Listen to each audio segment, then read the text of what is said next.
વિદ્યાર્થીઓ, આજે આપણે પેજ નંબર 59 પર આપેલી પ્રવૃત્તિઓ કરીએ.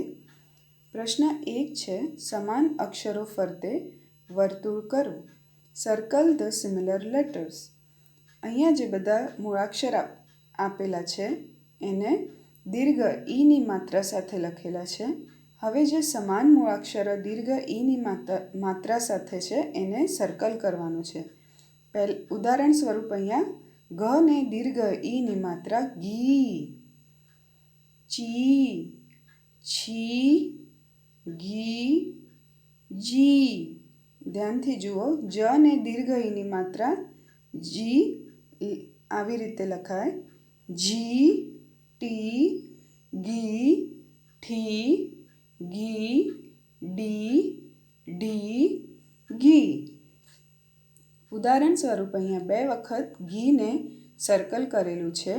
અહીંયા આગળ 1, 2 ને 3 વખત ઘીને તમારે સર્કલ કરવાનું છે.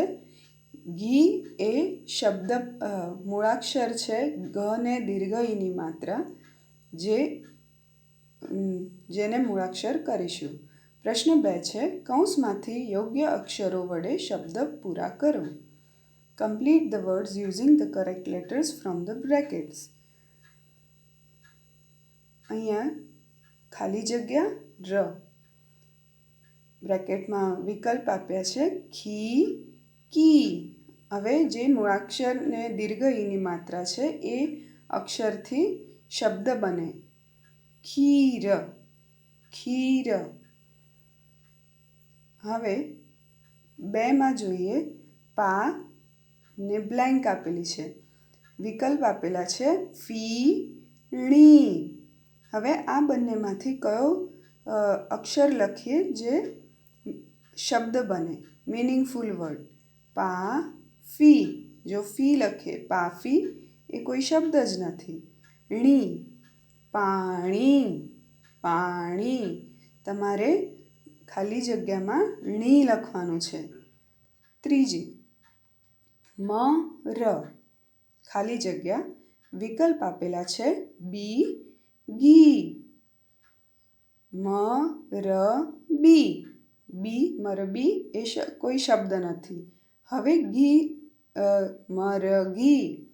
ઘી લખવાનું છે, શબ્દ બનશે મરઘી.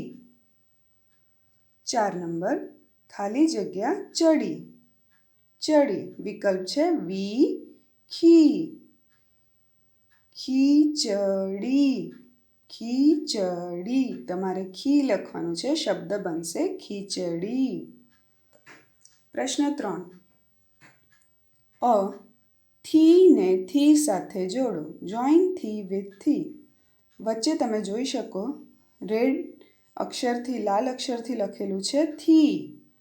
જે ઉદાહરણ સ્વરૂપ અહીંયા જોડેલું છે થી સાથે. એવી રીતે અહીંયા બીજા કયા અક્ષરો છે એ જોઈએ.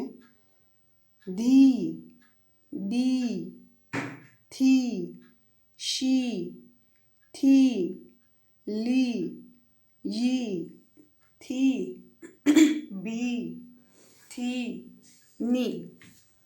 હવે અહીંયા કેટલી વખત થી આવેલું છે? 1 વખત અહીંયા જોડેલું છે થી. 1 વખત તમે જોડશો. થી બીજી વખત, ત્રીજી વખત ને ચોથી વખત. એટલે કુલ 5 વખત થી લખેલું છે. 4 વખત તમારે જોડવાનું છે. હવે બ. બમાં આપેલો અક્ષર છે જ્ઞ ને દીર્ઘ ઈની માત્રા જ્ઞી. જ્ઞી ને જ્ઞી સાથે જોડો. જોઈન જ્ઞી વિથ જ્ઞી.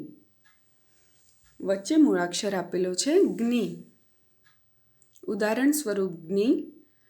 આગળ અક્ષર છે ગી, કી, જ્ઞી, દી, થી, જ્ઞી, ણી, ડી, જ્ઞી, ટી, જ્ઞી, ચી.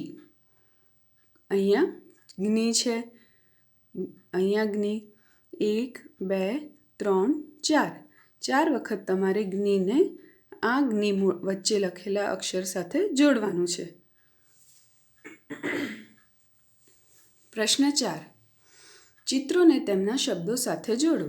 Join the pictures with their words. પહેલાં આપણે શબ્દો વાંચીએ. ચકલી ચકલી, ચાવી ચાવી, કીડી ફિરકી. ચકલી સ્પેરો, ચાવી કીડી એન્ટ, ફિરકી રીલ. ચકલી અહીંયા ચિત્ર આપેલા છે. શબ્દ પહેલો છે ચકલી. જે ચિત્ર અહીંયા આપેલું છે એને ચકલી શબ્દ સાથે જોડીએ. અહીંયા ઉદાહરણ સ્વરૂપ જોડેલું છે કીડીનું ચિત્રને શબ્દ કીડી સાથે જોડેલો છે. બીજું ચિત્ર ચકલીનું છે. પહેલા ક્રમમાં શબ્દ લખેલો છે ચકલી, એને શબ્દ સાથે જોડીએ. ત્રીજું ચિત્ર આપ્યું છે રીલ, ફિરકી, જે ગુજરાતીમાં આપણે કહીએ ફિરકી. ફિરકી ચિત્રને શબ્દ છેલ્લા ક્રમમાં આપેલા ફિરકી શબ્દ સાથે જોડીએ. છેલ્લું ચિત્ર છે ચાવી, ચાવી કી. બીજા ક્રમમાં શબ્દ આપેલો છે ચાવી, ચિત્રને શબ્દ સાથે જોડીએ.